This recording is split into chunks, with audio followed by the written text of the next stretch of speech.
بسم اللہ الرحمن الرحیم۔ شور سے شعور تک کے پروگرام میں خوش آمدید ناظرین۔ شعور اور شعور میں ایک عین کا فرق ہے اور وہ عین علم ہے۔ آج کا ہمارا جو پروگرام ہے میرے صحافتی کیریئر میں سب سے خوبصورت لمحات ہیں اور سب سے خوبصورت پروگرام ہے۔ اس کی وجہ یہ ہے کہ آج کے اسٹوڈیو میں ہماری مہمان شخصیت جو ہیں وہ میرے استاذ محترم قاری اسحاق صاحب ہیں، جنہیں قرآن مجید کی درس و تدریس میں تقریباً قرات میں 53 سال ہو گئے جو کہ اپنی خدمات سر انجام دے رہے ہیں۔ قاری اسحاق صاحب جو کہ زندگی کا ایک آپ کہہ سکتے ہیں نصف صدی سے زائد جو ایک عرصہ ہے، اس وقت سینکڑوں نہیں بلکہ ہزاروں کی تعداد میں ان کے طلباء پوری دنیا بھر میں مختلف شعبہ جات میں درس و تدریس ہو یا دیگر شعبہ جات ہوں اس میں اپنی خدمات سر انجام دے رہے ہیں۔ بہت بہت شکریہ قاری صاحب، آپ نے ہمیں ٹائم دیا۔ سب سے پہلے سوال قاری صاحب آپ سے کہ کب آپ نے اپنی جو درس و تدریس تھی اس کا سلسلہ شروع کیا؟ چونکہ 53 سال زندگی کا ایک بہت بڑا عرصہ ہے، بلکہ ایک پوری زندگی آپ نے قرآن مجید کی خدمت میں لگا دی، صدی سے زائد۔ تو کب سے آپ نے جو آغاز کیا؟ بسم اللہ الرحمن الرحیم۔ میں آج اس موقع پہ انتہائی دل کی گہرائی سے قاری عبدالرحمن صاحب میرے عزیز اور حافظ عمران صاحب، میں دونوں کا اس موقع پہ شکریہ ادا کرتا ہوں کہ آپ نے میری زندگی پر اور میری جو زندگی گزری ہے اس پہ آپ نے انٹرویو کرنے کی جو ہے وہ کوشش کی ہے، کر رہے ہیں۔ میں اس پہ شکریہ ادا کرتا ہوں۔ بہت شکریہ۔ تو گزارش یہ ہے کہ عبدالرحمن صاحب، میں نے ابتدائی جو تعلیم حاصل کی وہ ہمارے جنڈا بغلہ میں اسکول، یہ پرائمری اسکول تھا، وہاں پہ میں نے داخلہ لیا۔ اور چونکہ وہ ہمارے نم پیپڑیاں اور چنڈا بالا کی جو سرحد ہے، نزدیک ترین اسکول تھا ہمارا، تو اس زمانے میں اتنے اسکول بھی نہیں تھے، بہت دور دراز اسکول تھے اور بڑی دور سے لوگ آ کر تو اسکولوں میں پڑھتے تھے، سہولتیں بھی نہیں تھیں۔ بہرحال میں نے داخلہ لیا تو الحمدللہ میرے گھر میں میری والدہ ماجدہ اور میرے والد صاحب جو ہیں وہ بزرگوار، وہ کوئی دنیاوی تعلیم کے لحاظ سے کوئی وہ اتنے پڑھے لکھے نہیں تھے۔ عام ماحول یہی تھا، اسی طرح کا ماحول تھا جو ہے وہ ناخواندگی تھی۔ تو میرے والد صاحب بزرگوار نے جب میں پرائمری میں نے پاس کی تو وہ دارالعلوم کے ساتھ جو ہے وہ انتہائی ان کی دلچسپی تھی، اور یہاں حضرت شیخ الحدیث صاحب کے ساتھ ہے ان کے تعلقات تھے۔ اور پھر یہ ہمارے دارالعلوم میں یہ سن 50 سے لے کر سن 1990 تک بڑے بڑے اجتماعات سالانہ ہوا کرتے تھے۔ جی، اس کا میڈیا کا دور نہیں تھا۔ یہ آج کل جو قاری صاحب پڑھانے کی آپ نے ابتدا کی، یہ وہ کون سا سن تھا؟ ہاں، پھر میں یہاں داخل ہوا اور والد صاحب کی دلچسپی کی وجہ سے انہوں نے جب یہاں فضائل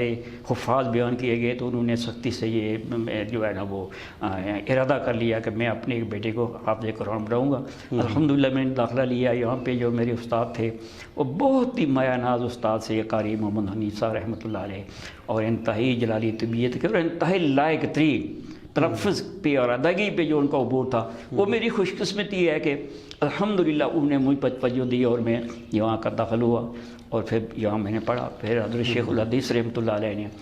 مجھے، چونکہ میں شروع سے تلاوت میں نے کچھ اجتماعات میں کرنی شروع کر دی تھی، بڑے بڑے جو اجتماعات ہوا تھے اس میں نے تلاوت کی۔ یہاں ذوالفقار علی پٹو صاحب آئے، میں نے تلاوت کی۔ یہاں جنرل ضیاء الحق صاحب آئے، ان کے پاس ان کی کرسی کے ساتھ بیٹھ کے میں نے تلاوت کی۔ میں نے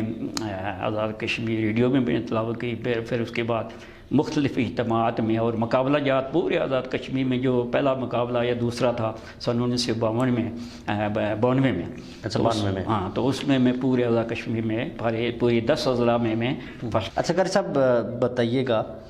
چونکہ آپ حفظ کے بھی استاد رہے ہیں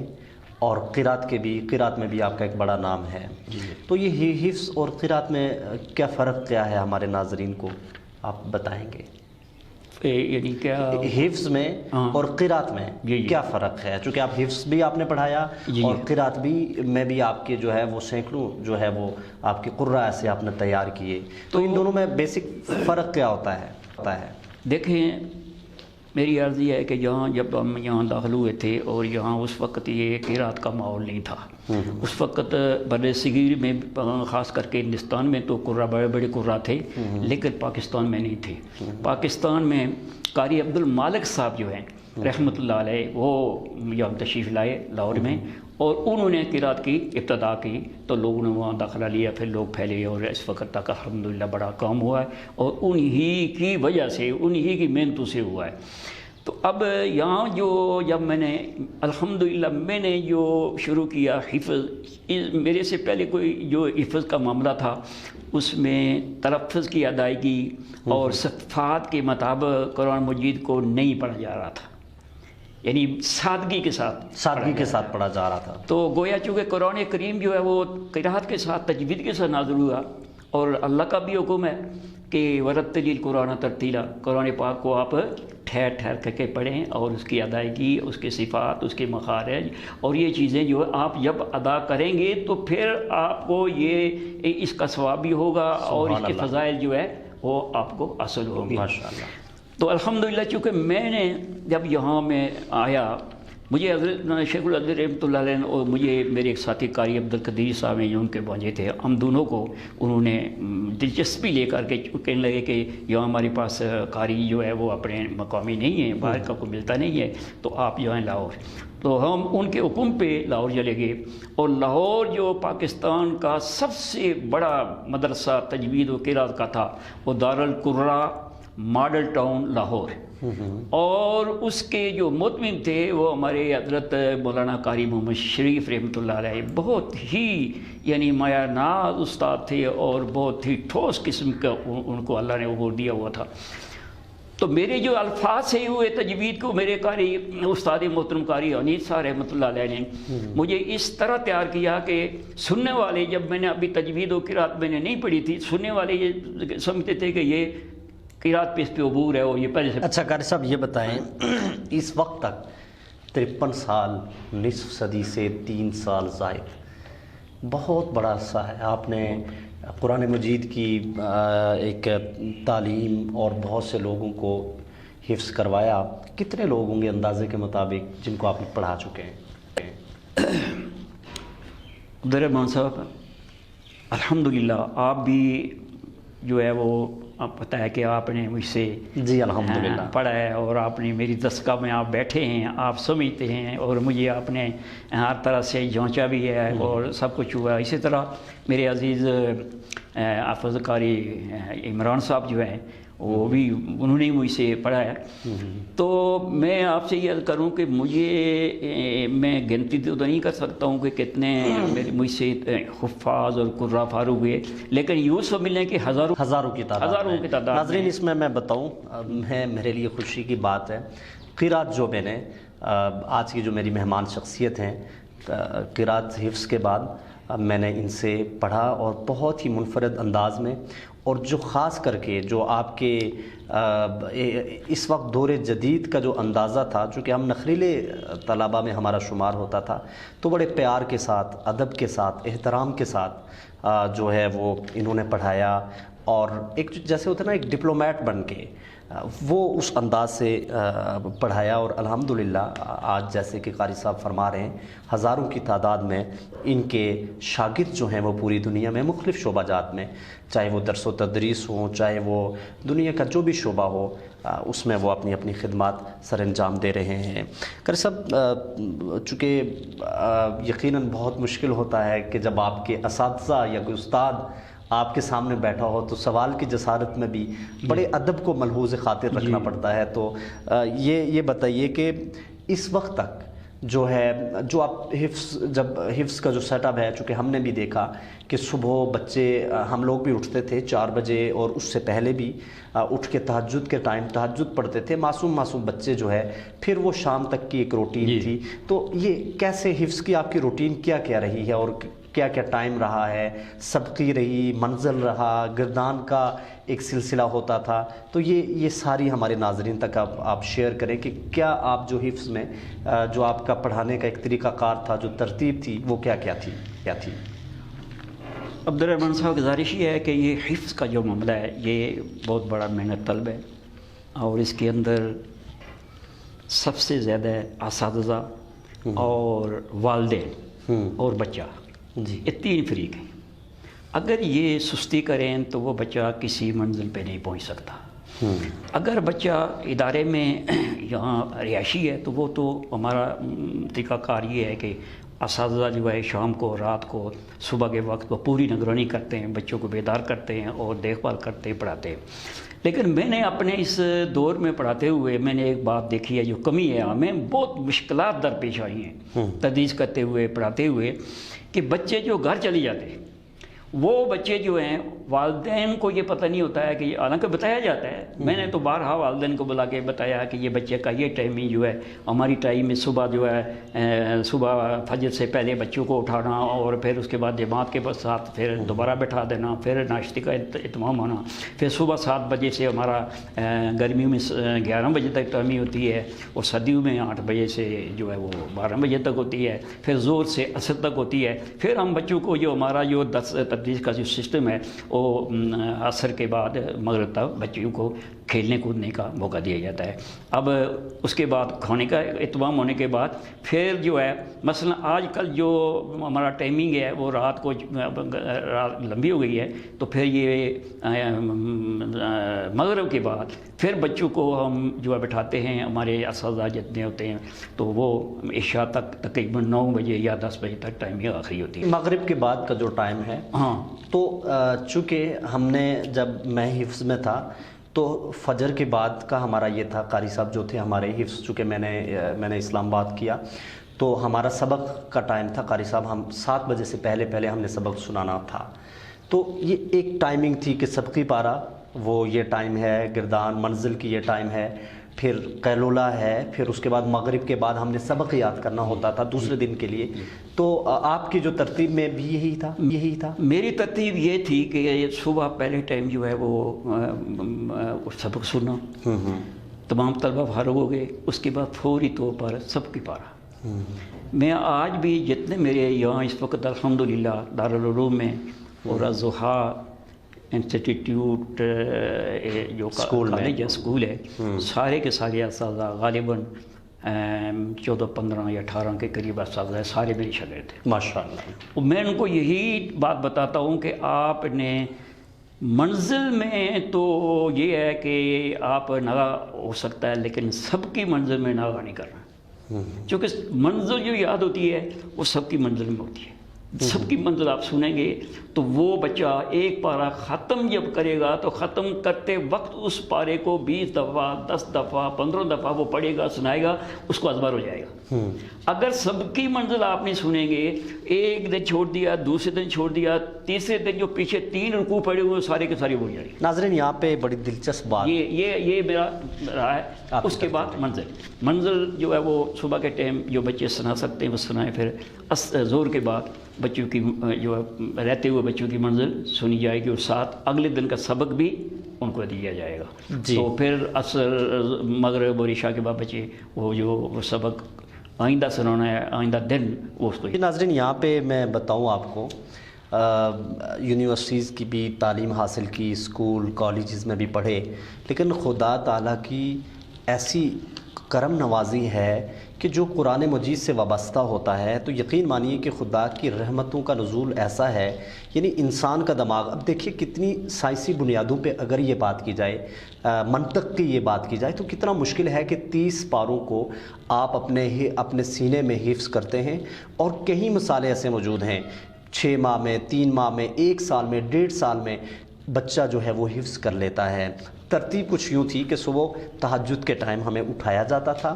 تہجد پڑھتے تھے اور معصوم بچے، پھر اس کے بعد ہم نے سبق جو ہے وہ جو ایک رات پہلے کا سبق ہم یاد کیا ہوتا تھا اس کو تھوڑا دہرا کے اس کو پکا کر کے قاری صاحب کو ہم سناتے تھے، یعنی 6 بجے سے پہلے ہم نے سبق سنا دینا ہوتا تھا ناشتے سے پہلے، اور پھر ناشتے سے پہلے کچھ ایک نظر جو بچے سنا چکے ہوتے تھے وہ سبقی پارے کی ایک ترتیب تھی، وہ سبقی پارہ ہم نے سنانا ہوتا تھا، ناشتے کی بریک ہوتی تھی کچھ آدھا گھنٹہ 1 گھنٹہ، پھر ہم نے سبقی پارہ سنا کے 9 ساڑھے 9 یا 10 بجے سے پہلے اور پھر اس کے بعد وہ منزل کیا ہے، چونکہ یہ حفظ کی ایک ترتیب کا ایک تسلسل ہے، منزل یہ ہوتی تھی جو سپارے آپ نے پہلے حفظ کر چکے ہیں، یعنی اگر آپ نے 10 پارے حفظ کر چکے ہیں، آج آپ کا 10واں چل رہا ہے، پیچھے 9 پارے، اس کا ایک 9واں پارہ آپ کا سبقی ہو گیا اور اس سے پیچھے کے آپ کے منزل ہو گئے۔ کچھ بچے 1 پارہ سبقی یا 1.5 پارہ یا آدھا پارہ سبقی کا ہوتا تھا اور 2 یا 2.5 یا 1.5 پارہ آپ کی منزل کا، روزانہ کی بنیاد پہ یہ تسلسل یہ چلتا تھا۔ بہت دلچسپ مراحل تھے، قیلولہ کا ایک نظام تھا، 11:30 یا 11 بجے چھٹی کا ٹائم، کھانا کھایا اور اس کے بعد واک کی، ایکسرسائز کی، اور پھر بچوں نے سونے کے لیے ان کو 2 گھنٹے 1.5 گھنٹہ یا نماز ظہر تک کا جو ٹائم ہے دیا جاتا جو تھا، ٹائم ہے ظہر تک، اور اس کے بعد ظہر کے بعد جو ہم نے بھی پڑھا، ظہر کے بعد ایسا ہی تھا، یقیناً استاذ محترم کہیں میں بھولوں یا غلطی ہو تو ضرور بتا سکتے ہیں، ظہر کے بعد ایسا تھا کہ ہمیں جو منزل جو رہ چکی ہوتی تھی وہ بھی وہ کرتے تھے، یا دوبارہ جو ناظرے کی صورت میں جو سبق ہم نے یاد کرنا ہوتا تھا وہ قاری صاحب کو جا کے پہلے دیکھ کے سنانا ہوتا تھا کہ کہیں تجوید کی، قرات کی یا تلفظ کی کوئی غلطی تو نہیں ہے۔ پھر عصر کے بعد کا یہ سلسلہ کہ اس کو کچا ہم کہہ رہے ہوتے تھے، کچا سبق ہم ظہر کے بعد یاد کر لیتے تھے، عصر کے بعد پھر گیم کے لیے پلے گراؤنڈ میں جاتے تھے، کھیلتے تھے، مغرب کے بعد پھر بیٹھ کے اس سبق کو یاد کیا جاتا تھا، اور کچھ بچے بہت ذہین تھے، مغرب کے بعد وہ سبق یاد کر لیتے تھے، اور پھر یہ ہوتا تھا کہ کہیں سبقی پارے کو بھی موٹی موٹی نظر دی جاتی تھی۔ پھر عشاء کے بعد یہ تھا کہ سبقی پارہ اور منزل کو دونوں کو ٹائم دے کے پھر سو جایا جاتا۔ ایک بڑی ویل ڈسپلن لائف تھی اور بہت ہی خوبصورت زندگی۔ اب ہم نے یونیورسٹیز کی مختلف مضامین کو پڑھا، تسلسل جاری ہے، لیکن خدا تعالیٰ کی کرم نوازی استاذ محترم یہ میں نے جو خود دیکھی ہے، میں چونکہ انٹرنیشنل ریلیشن کی جب میری ڈگری مکمل ہوئی تو دنیا کے تمام جو مضامین ہیں پڑھنے کا اتفاق ہوا، انٹرنیشنل لا کو پڑھا گیا، اکانومی کو پڑھا گیا، ڈپلومیسی کو پڑھا گیا، کرنٹ افیئر کو، بہت سی چیزیں ہم نے پڑھی، لیکن مجھے کبھی کوئی کتاب کا 2 صفحے بھی مجھے حفظ یاد نہیں ہوئے۔ ٹھیک ہے جی، یہ خدا تعالیٰ کی ایک کرم نوازی ہے اور اللہ تعالیٰ کی ایک معجزہ ہے جو میرے ساتھ ہے۔ یہ آپ سے میں سوال کرنا چاہوں گا، میرا سوال چونکہ لمبا ہو گیا، کہ یہ آپ نے بھی کوئی اس وقت تک کچھ سوچا کہ جس کو سائنسی بنیادوں پہ، منطق کی بنیاد پہ میں تو نہیں ثابت کر سکتا، لیکن آخر کیا وجہ ہے کہ ایک طرف 30 سپارے، زبان وہ عربک ہماری ہے نہیں، وہ 30 سپارے ہم یاد کر لیتے، یاد کیے، حفظ ہوا، تراویح میں سنائے گئے، سناتے ہیں، لیکن آخر کیا جب ہم یونیورسٹیز کی مضامین کو پڑھتے ہیں، سلیس اردو، آسان سے الفاظ ہوتے ہیں، ایک صفحہ بھی زبانی یاد نہیں ہوتا، تو یہ ہے کیا اصل میں یہ قاضی صاحب گزارش یہ ہے کہ یہ میں نے اپنے بچوں کو بھی، طلباء کو یہ بھی بات بتایا کرتا ہوں کہ یہ قرآن کریم کا سینے کے اندر محفوظ ہونا یہ ایک معجزہ ہے، سبحان اللہ۔ اور ساتھ ہی چونکہ اللہ تبارک و تعالیٰ جل شانہ نے جتنی کتابیں نازل ہوئی ہیں ان کے بارے میں اس کی حفاظت کا ذمہ نہیں اٹھایا، سبحان انہوں نے اللہ، صرف قرآن کریم کے لیے انا نحن نزلنا الذکر و انا لہ لحافظون، کہ ہم نے اس کو اتارا اور ہم اس کی حفاظت کریں گے۔ تو جب اللہ تبارک و تعالیٰ جل شانہ نے یہ اس کی حفاظت کا بیڑا اٹھایا اور خود یہ قرآن کریم میں اس کا جو ہے وہ اعلان کیا گیا، تو اللہ کے فضل سے یہ، اور پھر اللہ کے فضل سے لاکھوں لوگ جو ہے نا ان کے سینوں میں قرآن مجید محفوظ ہے، اور یہ 3 ذرائع ہیں، یہ علماء ہیں، حفاظ ہیں، اور قراء ہیں، اور علماء ہیں۔ ماشاءاللہ، حفاظ کے ذریعے سے ان کے الفاظ جو یہ کے جملے ہیں ان کو اللہ نے سینے میں محفوظ فرمایا، قراء کے لیے اس کی جو ادائیگی ہے، صحت ادائیگی اللہ نے ان کو ان کے ذریعے سے حفاظت کی ہے، اور علماء کے ذریعہ اس کی تفاسیر، اس کا ترجمہ، اس کا مفہوم اللہ تبارک تعالیٰ نے ان کے ذریعہ سے لوگوں کے اندر پھیلایا. ماشاء تو یہ چونکہ اللہ نے خود ان کتابوں کے حفاظت کا اللہ نے بیڑا نہیں اٹھایا، ذمہ نہیں اٹھایا. وہ کتابیں منحرف ہو گئی ہیں، وہ کتابیں آج ہمیں نہیں مل رہی ہیں. جو کتابیں جو نازل ہوئی ہیں تو اس سے پہلے والی ان کا نام و نشان مٹ گیا اور اصلی حالت میں نہیں ہے. تو یہ ایک معجزہ ہے. ناظرین بالکل ایسی بات ہے. سائنسی بنیادوں پہ اس کو پرکھیں، منطق کی بنیاد پہ اس کو دیکھیں، عقلی بنیادوں پہ اس کو دیکھیں تو یہی بات ہے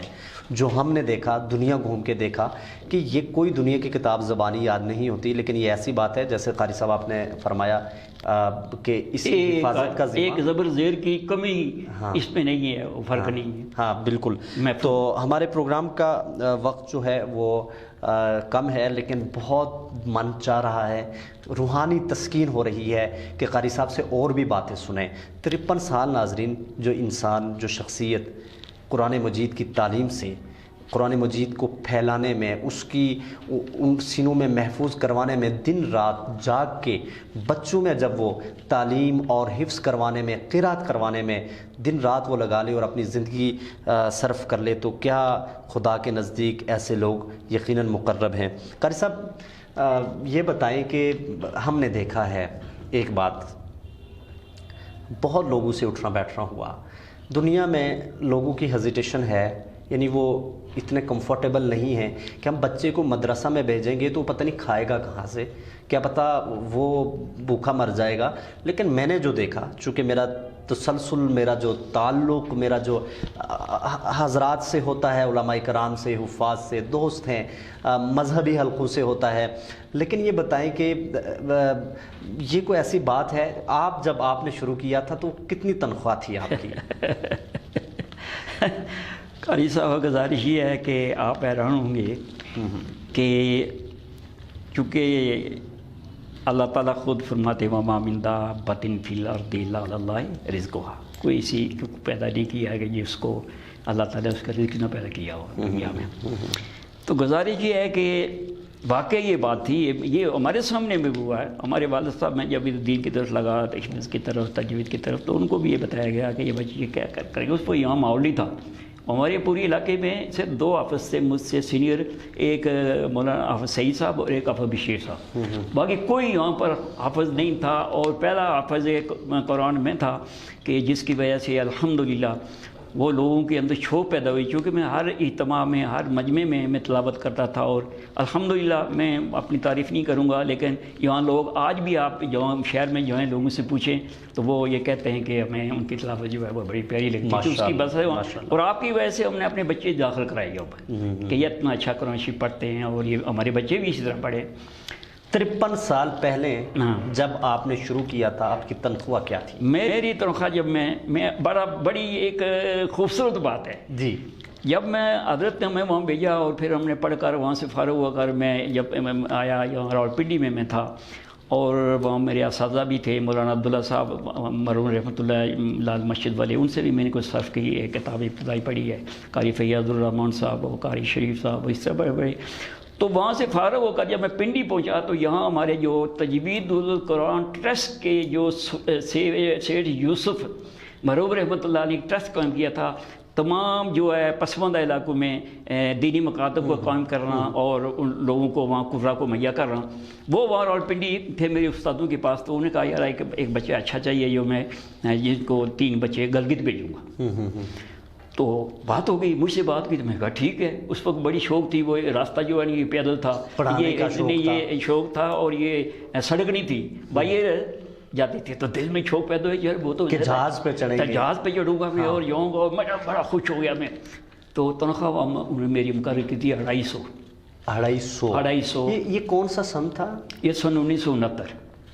1969 پہلا مہینہ اور 1 تاریخ کے 2 دن پہلے جو ہے یہ بات ہوئی. اور جب میں بالکل تیار ہو گیا تو میرے بھائی صاحب فوج میں تھے، اور وہ بھی حضرت شیخ الحدیث مولانا یوسف صاحب رحمۃ اللہ علیہ کے بڑے محتقی تھے، بڑے مطلب ان کو ان سے پیار تھا. وہ چھٹی آئے کوٹلی سے، یہاں آئے، وہ قاری صاحب نہیں آئے، کدھر گئے ہیں؟ میرے لیے پوچھا. انہوں نے کہا جی وہ پتہ لگایا کہ وہ گلگت جا رہے ہیں. کیا کہتے ہیں؟ غصے میں آ گئے،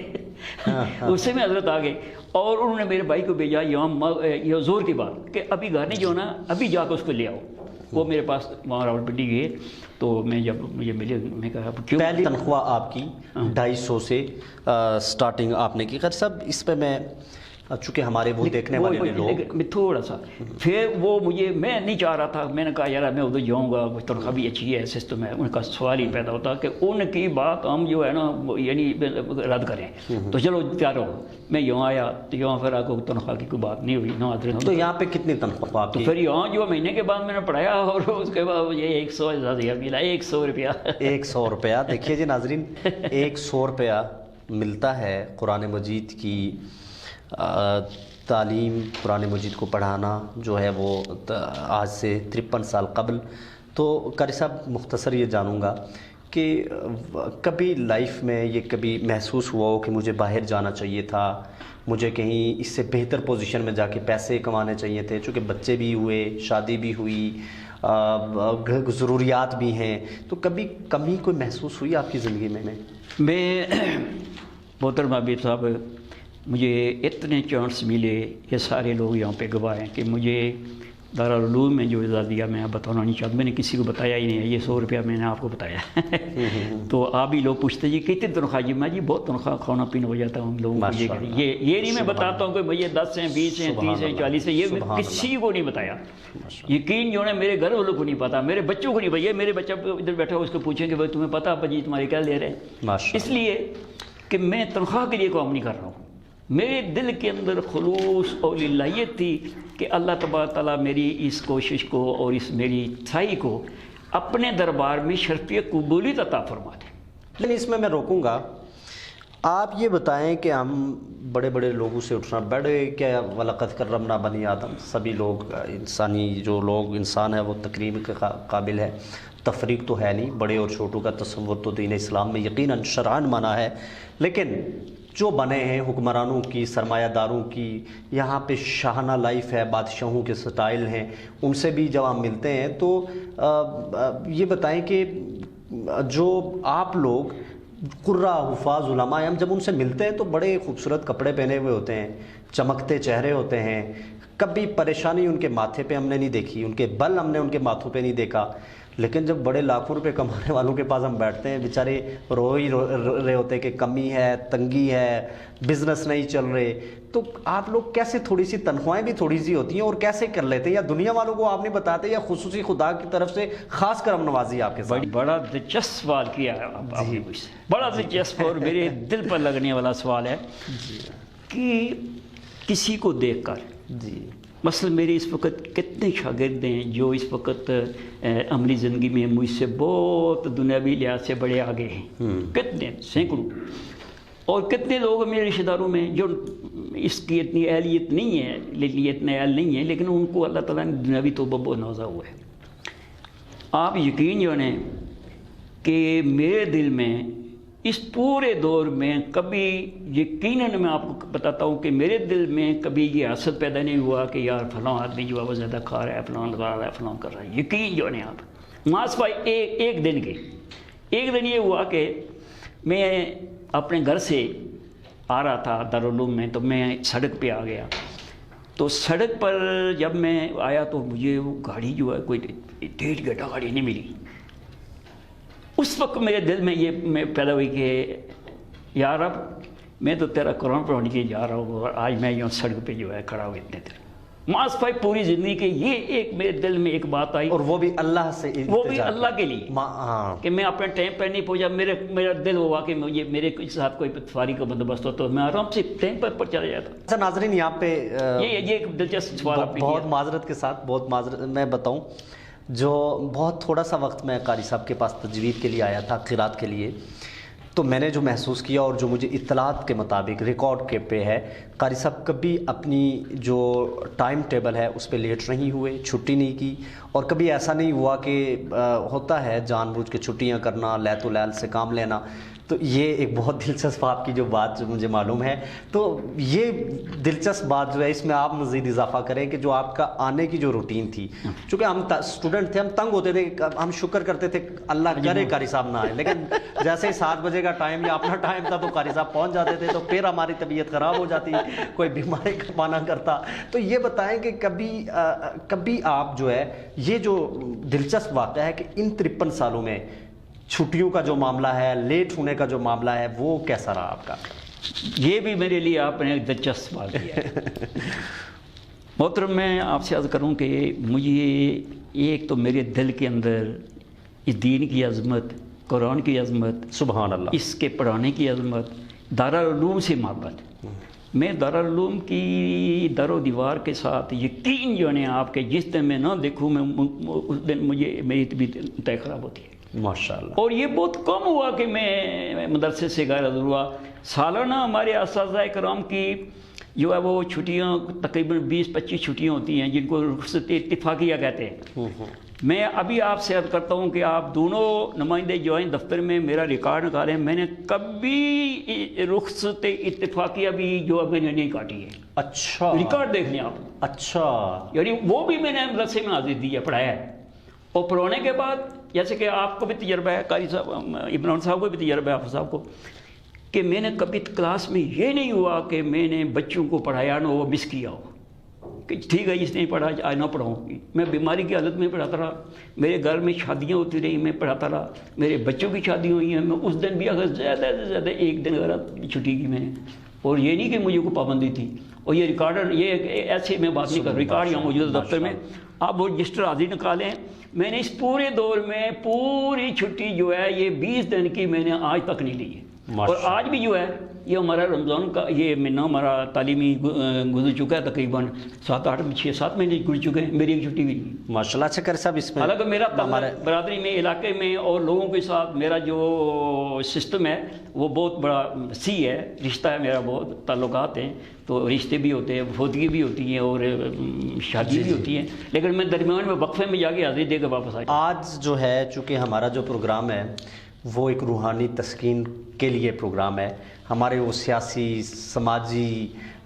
نیوز، ذکر سب معاملات چھوڑ کے، روایت سے ہٹ کے، صحافتی قدروں کو چھوڑ کے آج ہمارے لیے جو ایک تسکین ہے روحانی، وہ ایک پروگرام جاری ہے. اور ہمارا جو فارمیٹ ہے پروگرام کا اس پہ بھی کوئی قدغن نہیں ہے کہ کتنی، ہم تو چاہتے ہیں گھنٹوں ہی آپ سے بات ہو. جزری جو ایک تجوید میں آپ پڑھاتے تھے اس میں مجھے پتہ ہے، جو مجھے بھی آپ سے پھینٹی لگی ہے کہ وہ بڑی مشکل کتاب تھی، اور وہ عربی کی عبارات عربی میں تو بہت مشکل ہوتا تھا پڑھنے میں. تو ایک میں نے جو آپ میں دلچسپ بات دیکھی ناظرین، چونکہ ہمیں اس وقت بہت سے قراء اور حفاظ اور اس شعبے سے وابستہ لوگ سن رہے ہیں، آپ کا جو میں نے ایک بات نوٹ کی، چونکہ میں باقی دیگر بھی لوگوں سے وابستگیاں ہوتی رہی، کہ جب ہم پڑھتے تھے تو اس جو نالائق بچے ہوتے تھے نا استاد، ویسے بھی ان سے تنگ ہو جاتے ہوتے تھے، تو ویسے بھی جو اپنا غصہ تھا ان پہ زبردستی ہمیشہ ہی نکل جاتا ہوتا تھا. اور یہ ویسے ایک ماحول ایسا آپ کا میں نے دیکھا کہ آپ ماریں، غصہ کریں، لیکن دوستی آپ کی ہر طالب علم کے ساتھ تھی.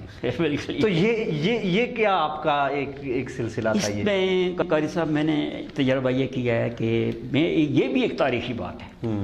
کہ اس پورے دور میں میرے پاس نالائق سے نالائق بچہ آیا رہا ہوں، میں نے اس کو دتکارا نہیں. ماشاءاللہ. میں نہیں، ایک مثال نہیں ہے. اور بعض اوقات ایسے بچے بھی ہوئے کہ جو اس طرح کے تھے اور ان پر توجہ میں نے دی، اور وہ اپنے سسٹم میں، اپنی تدریسی سلسلے میں وہ بہت اعلیٰ پیمانوں پہ پہنچ گئے ماشاءاللہ، جن کو نالائق کہہ رہے تھے. تو مجھے یہ تھا فکر کہ میری غلطی کی وجہ سے یہ ایک بچہ میرے پاس آیا ہے پڑھنے کے لیے، اگر یہ میری سختی کی وجہ سے اور میری تھوڑی سی لاپرواہی سے یہ بچہ دین چھوڑ کے چلا گیا، کل میں اس کا کیا جواب دوں؟ ماشاءاللہ. قاری صاحب، اس پہ دو میرے آخری سوال جو میں ضروری سمجھتا ہوں. ایک تو میں نے آپ سے قرات سننی ہے، وہ ہم نے اپنے ناظرین تک ان کو بھی سنانا ہے، خود بھی اس تبرک سے جو ہے میں چاہتا ہوں ہمارا پروگرام میں برکت آئے. ایک تو یہ ہے کہ آپ کے جو اس وقت تک جو شاگرد ہیں ان میں کوئی بڑے نام کو آپ کے ذہن میں ہوں یا چند ایک شخصیات جو آپ ذکر کریں جن کا. میں آپ سے عرض کروں کہ میں نے جیسے آپ کو پہلے بتایا کہ میں نے تدریس کے دوران 2 سال تقریباً یہ ہائی اسکول میں بھی میں تدریس کی، اور جس تدریس میں جب میں اپنے پڑھا رہا تھا اپنے کمرے میں بچوں کو کلاس روم میں، تو یہ ہمارے پرنسپل تھے ڈگری کالج کے جناب محترم علیم صاحب، اور ایک ہمارے اسلامیہ کے لیکچرر تھے علی الدین ترابی صاحب۔ تو الحمدللہ میں وہاں پڑھا رہا تھا، تو وہ ان کو پتہ لگا، وہ جب میری تقرری ہوئی تو جب میں نے پڑھا کر میں واپس اس طرح میں دیکھا تو پیچھے وہ بیٹھے ہوئے۔ بہرحال وہ اس استنبا کہنے لگے کہ اب جتنے اساتذہ ہیں یہ ہم آپ سے یہ پیریڈ جو ہے نا بڑا دلچسپا پڑھا رہے ہیں، تو لکھ کا بورڈ پہ پڑھا رہے ہیں، اور پھر آیات بھی اب لکھ رہے ہیں اور ترجمہ بھی لکھ رہے ہیں، اور بڑی بات ہے یہ۔ تو میں نے کہا ٹھیک ہے جی، کوئی ایسی بات نہیں ہے۔ وہ ایک اس طرح کا سلسلہ تھا۔ اس پڑھانے کے دوران میں میرے جو دنیاوی جو تھے سروس میں لوگ، لیکچر بھی، اور اس کے بعد صدر معلم ہی مجھے 1-2 صدر معلم یہ اسلام پورے کے تھے، وہ تھے۔ پھر ہمارے یہ ایک تھے DHO ہمارے کیا نام ہے وہ یہ ڈرنے والے ایاز صاحب، یہ میٹرک میں انہوں نے مجھ سے پڑھا ہے۔ تو اس کے علاوہ بھی چند ایک اہم شخصیات جن کا آپ کے ذہن یہ ہمارے یہاں اس وقت جو ہے یہ ہمارے DHO نہیں یا علماء اکرام میں اور حفاظ میں وغیرہ ہیں، تو اس طرح کے لوگ بھی جو آگے گئے پرموشن کیا، فوج میں گئے، بہت سارے لوگ جو ہیں وہ تو ان کے علاوہ حفاظ میں ہمارے یہاں پر تو میں کیا بتاؤں، لیکن میں ایک بڑی شخصیت کا نام لینا چاہتا ہوں جو ہمارے لیے، میں کہتا ہوں کہ میں یہ نہیں کہوں گا کہ میں نے ان کو پڑھایا، بلکہ میں یہ کہوں گا کہ مجھے ان کو پڑھانے کی سعادت حاصل۔ ماشاءاللہ۔ وہ ہیں حضرت مولانا سید یوسف، جو دارالعلوم کے اس وقت موتوی میں، اور جمعیت علماء اسلام کے اس وقت وہ امیر ہیں، اور پاکستان بھر کی دینی اور دنیاوی، آپ دیکھیں کہ اسلامی یونیورسٹی جو دنیا میں سب سے بڑی یونیورسٹی ہے، اس کے جو بڑے گورنر باڈی جو ہے اس کے ممبر ہیں، اور پھر اب کچھ دن پہلے جو ہے ہمارے جو وفاق ہے دینی مدارس کا، جو دنیا بھر میں سب سے بڑا وفاق ہے، اس کے نائب صدر چنے گئے۔ بالکل۔ تو یہ اتنی بڑی شخصیت، میں یہ کہتے ہوئے تو مجھے تھوڑا آر ہوتی ہے جی میں نے ان کو پڑھایا جی میرے نہیں، میں سمجھتا ہوں کہ مجھے اللہ نے جو ہے وہ سعادت بخشی کہ میں نے ان کو پڑھانے کی مطلب ہے کوئی توفیق جی، اور میرے لیے قاری مسعود صاحب نے مجھ سے حفظ کیا، مولانا قاری عبدالوہی صاحب کراچی میں، وہ اس وقت بہت نیٹ ورک چلا رہے ہیں، دنیا بھر میں ہزاروں کی تعداد میں مدارس قائم کیے اور کر رہے ہیں، دیکھ بھال کر رہے ہیں۔ میں سمجھتا ہوں کہ وہ اتنی عظیم شخصیت جو ہے ان کو بھی میں نے حفظ کروایا ہے، اور اسی طرح قاری الیاس صاحب ہیں کراچی، وہ ان کے نائب ہیں۔ تو گویا کہ میں کس کا نام لوں، فرانس میں میرے شاگرد ہیں، برطانیہ میں ہیں، امریکہ میں ہیں، پاکستان میں کراچی میں اس وقت پڑھا رہے ہیں، میرپور میں پڑھا رہے ہیں، راولپنڈی پڑھا رہے ہیں، لاہور پڑھا رہے ہیں، اور پشاور میں میرے شاگرد بہت زیادہ جو ہے ان کا نام میں نہیں جانتا ہوں، تو چونکہ وہ پشتون علاقے کے لوگ تھے، تو اس طرح کی بہت بے شمار۔ جی بہت شکریہ۔ اس میں ناظرین ایک بات میں درمیان، دلچسپی کی باتیں بہت ہیں جی، یہ ہوا کہ ہمارے قاری صاحب قاری خلیل الرحمان جو ہے بہت بڑے مجود استاد تھے، راولپنڈی میں پڑھا رہے تھے جی، تو ان کا مدرسہ ترتیل القرآن مدرسہ تھا، تو وہ جب یہ ہوا کہ فوت ہوئے تو ان پر ان کی زندگی کے حالات جو ہیں وہ بیان کیے، وہ پہلے اخبارات تھی، ٹی وی وغیرہ یا ادھر یہ جو ہے نا یہ موبائلوں میں جو آتا ہے، تو وہ اخبار میں آیا جی قاری صاحب اتنے یعنی شفیق استاد تھے کہ ایک شاگرد جو ہے ان کا بھاگ گیا اور مانسیری میں چلا گیا، اور حضرت جو ہے یہاں سے جا کر انہوں نے اس بچے کو لایا اور واپس دستگاہ میں لے آئے۔ تو میں ادھر میرے شاگرد بہت سارے بیٹھے ہوئے تھے،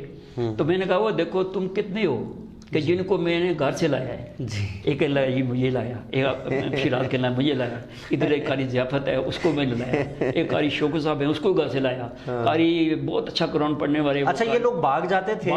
تو آپ گھر پہنچ جاتے تھے؟ گھر سے لاتا رہا وہ مسلم لوگ بھیج کے، یہ درجنوں بچے میں نے لائے ہیں، اور یہ عمران جو نمائندہ اس کو یہ بھی بھگتا رہا، اس کے گھر جا کر میں امی ابو سے بھائی بچوں کو میرے پاس بھیجو، یہ نہیں میں نے کہا وہ اس کے اخبارات میں اور ریڈیو میں قاری صاحب کا نام ہوا تو میرا کون نام لے گا بھائی؟ کیا بات ہے. اچھا اس تو میں آج اس نے اتفاق سے آپ نے وہ میری بات جو ہے ناظرین اس پہ بہت دلچسپ بات یہ ہے، بیہائنڈ دی کیمرہ ہمارے جو کیمرہ مین ہیں اور عمران ناز، ان کو بھی شرف حاصل ہوا ان سے پڑھنے کا، اور مجھے بھی ذاتی طور پہ میں بھی چونکہ قرات میں ان سے پڑھا ہے، اور میری خواہش تھی کہ میں استاذ محترم کے سامنے کچھ تلاوت کروں، لیکن میری جسارت اس لیے نہیں ہو رہی کہ اب بھی وہی ڈر ہوتا ہے، اب بھی استاد کا وہ ہوتا ہے کہ کہیں ہمیں چونکہ وہی غلطی کی جو ہے وہ پھر وہ ہمیں وہ ذہن کلاس روم نظر آتی ہے. لیکن اس کو بڑھاتے ہوئے پروگرام کے اختتام پہ میں قاری صاحب سے گزارش کروں گا کہ وہ ہمیں قرات کے حوالے سے جو ہے ہمیں جو تلاوت قرآن مجید اعوذ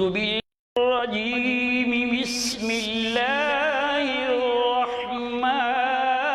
الرحیم.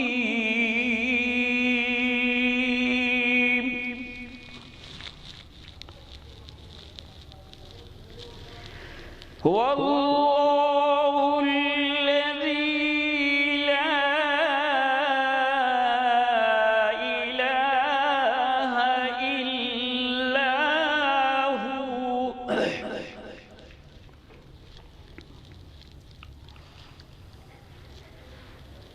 عالم الغیب والشہادۃ هو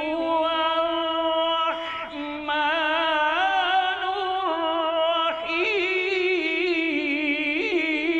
الرحیم. سبحان اللہ سبحان اللہ.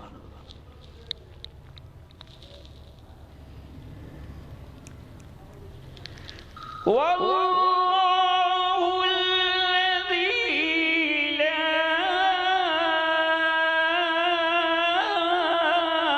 الہ الا هو سبحان اللہ.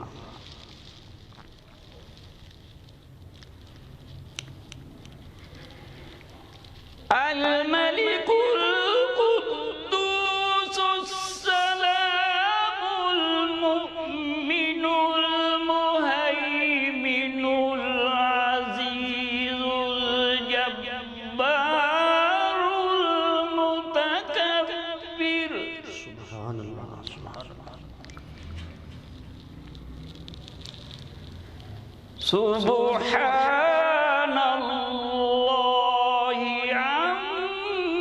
عما یشرکون.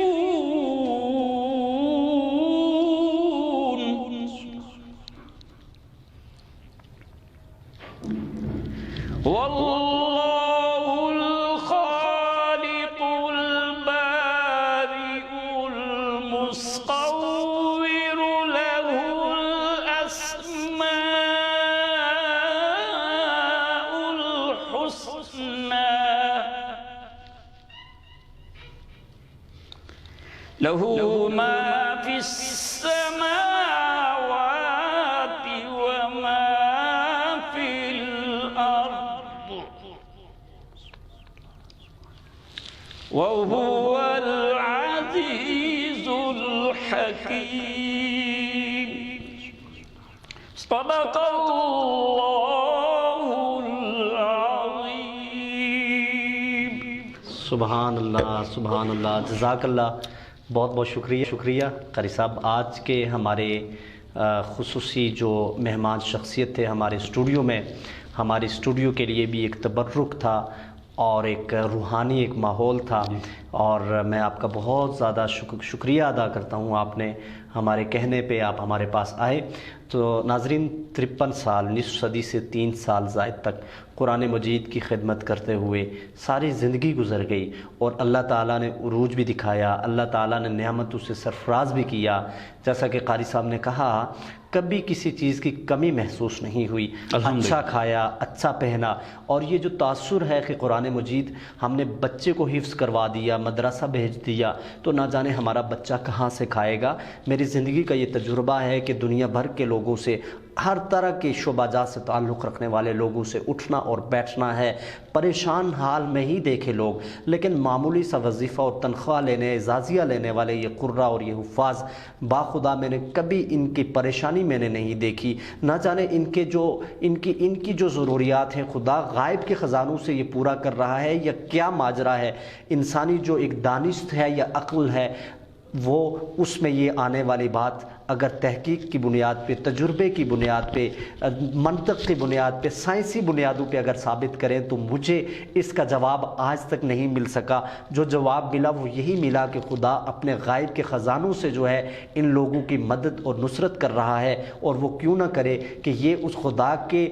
کلام کی جو حفاظت ہے، اس کی جو اشاعت ہے، اس کو جو پھیلانا ہے، اس کا جو پڑھانا اور پڑھنا ہے، تہجد کے وقت جب لوگ سو رہے ہوتے ہیں، معصوم کلیاں اور بچے جو ہے وہ اس کو اپنے سینوں میں محفوظ کر رہے ہوتے ہیں۔